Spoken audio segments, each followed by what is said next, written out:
Welcome to chemistry class. आज की video है unit second structure of atom part first. इसमें टॉपिक है कैथोड रेज, कैथोड किरणें और इलेक्ट्रॉन। कैथोड रेज है, इनको डिस्कवर किया था सर विलियम क्रुक्स ने। इन्होंने क्या किया, एक प्रैक्टिकल किया।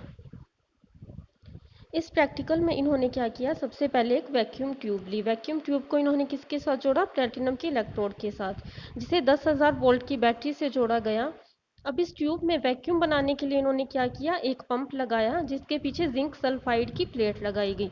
जिंक सल्फाइड प्लेट लगाने का इनका मेन पर्पज़ ये था कि ये जो प्लेट होती है, जब इन पे कैथोड रेस गिरेंगी तो ये प्लेट क्या करेगी, उनको ऑब्जर्व कर लेगी, यानी अवशोषित करने से, और ये प्लेट होगी उन कणों को प्रकाश के रूप में उत्पन्न करेगी। इसका मतलब क्या हुआ, जिंक सल्फाइड की प्लेट होगी, वो कैथोड रेस को ऑब्जर्व करके उन्हें चेंज करेगी लाइट में चेंज करेगी उन्हें। इसके बाद इन्होंने क्या किया, इस प्रोसेस में करंट फ्लो किया, जिसमें इन्होंने सबसे पहले 1 एटमॉस्फेयर प्रेशर अप्लाई किया। इसमें इन्होंने देखा कि प्लेट चमकती हुई नहीं दिखाई देती है, कोई भी उन पे लाइट का पार्टिकल नहीं दिखता है। इसके बाद इन्होंने प्रेशर को और डिक्रीज किया। फिर उन्हें क्या दिखा कि प्लेट थोड़ी उन्हें चमकती हुई दिखाई देती है। थर्ड स्टेप में इन्होंने प्रेशर को और डिक्रीज किया, जो रखा गया 10⁻⁻⁴।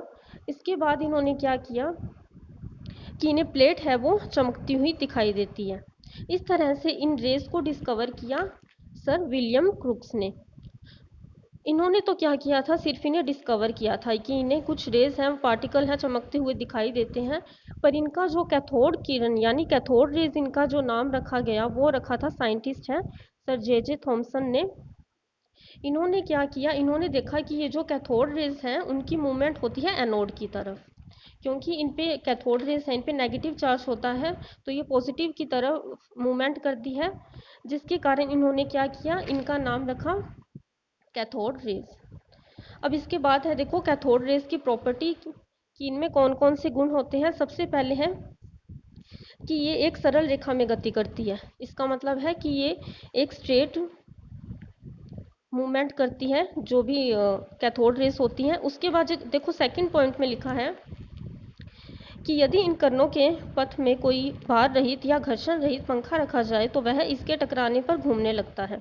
जैसे ये देखो प्रैक्टिकल के थ्रू आपको समझाया गया। इसमें फर्स्ट पॉइंट है, जिस अगर हम इनमें कोई ऑब्जेक्ट रखते हैं इन रेस के बिल्कुल जस्ट सामने, तो क्या होता है कि इनसे काफ़ी सारी रेस निकलती है, जिसके कारण ये घूमने लगता है। इसका मतलब क्या हुआ कि ये कैथोड रेस एक में ना होकर काफ़ी कई नंबर्स में होती है। इसके बाद देखो इसमें सेकंड पॉइंट है, जिसको आपके प्रैक्टिकल के थ्रू समझाया गया है। इसमें थर्ड पॉइंट है, वो क्या है कि यह कैथोड किरणें जिन कणों की बनी होती है उन पे ऋणावेश होता है, यानी कि इन पे नेगेटिव चार्ज होता है। ये हमें किससे पता चला, क्योंकि इन रेज की जो मूवमेंट है वो एनोड की तरफ होती है, एनोड पे होता है पॉजिटिव चार्ज, जिससे हमें पता चला कि इन रेज पे जो प्रेजेंट होता है वो चार्ज होता है नेगेटिव। इसके बाद देखो फोर्थ पॉइंट में लिखा है कि यदि इन रेस को किसी गैस में से गुजारा जाए तो जो गैस के पार्टिकल होते हैं वो ऑब्जर्व हो जाते हैं, जिससे यानी गैस के जो पार्टिकल हैं वो आवेशित हो जाते हैं, चार्ज हो जाते हैं। इसका मतलब क्या है कि यानी इन पे नेगेटिव चार्ज होता है। अगर इनसे हम कोई भी गैस पास करवाएं तो उस गैस पे भी क्या आ जाता है, चार्ज आ जाता है। इससे क्या होता है, हमें पता चलता है कि इनमें आयोनाइजेशन की पावर है, यानी इनमें आयनन की क्षमता होती है। उसके बाद जो इसका फिफ्थ पॉइंट है, उसमें लिखा हुआ है कि यदि हम इन रेज को किसी मेटल के ऊपर गिराते हैं तो मेटल गर्म हो जाती है, जो कि क्या इंडिकेट करती है कि इनमें थर्मल प्रॉपर्टी है, यानी इनमें ऊष्मीय गुण होता है। 6 नंबर पॉइंट में देखो, जो हमने ये प्रैक्टिकल किया था जिंक सल्फाइड, इसकी जगह हम सिल्वर ब्रोमाइड की भी प्लेट ले सकते हैं कि यदि अगर हम इन रेज को इन प्लेट के ऊपर गिराते हैं तो क्या होता है, ये प्लेट इस रेज के जो पार्टिकल हैं उन्हें ऑब्जर्व करके ये चमकने लगती है, जिसके कारण क्या होता है, हमें पता चलता है कि इनमें इफेक्टिव प्रॉपर्टी है।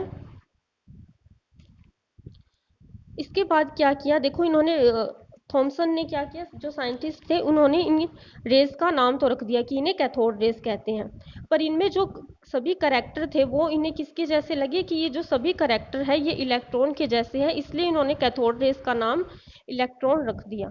अब हमें इलेक्ट्रॉन की प्रॉपर्टी देखनी है कि इलेक्ट्रॉन पे सबसे पहले तो है इलेक्ट्रॉन का मास जो इम्पोर्टेंट है।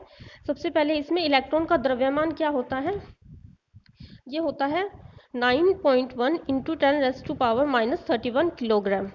या इसे अगर हम दूसरी यूनिट में भी देखें तो वो क्या होगा 0.000548 AMU। AMU क्या है, ये एटॉमिक मास यूनिट है। उसके बाद देखो है इलेक्ट्रॉन का आवेश, यानी इलेक्ट्रॉन पे चार्ज कितना होता है। अब हमें पता है कैथोड रेस पे माइनस है, कैथोड को ही हमने कहा है इलेक्ट्रॉन, तो इन पे भी क्या होगा नेगेटिव चार्ज होता है, जो होता है -1.6 इंटू 10⁻⁻19 कूलम। या अगर हम इन्हें दूसरी यूनिट में भी चेंज करें तो क्या होगा 4.8 इंटू 10⁻⁻10 ESU। ESU क्या होगा, इलेक्ट्रॉन स्टेट यूनिट। इस तरह से ये दो चीज़ें इंपॉर्टेंट है, सबसे पहले तो है इलेक्ट्रॉन का मास और सेकंड है इलेक्ट्रॉन का चार्ज। इस तरह से इलेक्ट्रॉन को डिस्कवर किया गया। आई होप आपको इस वीडियो से समझ आया होगा। Thank you so much for watching.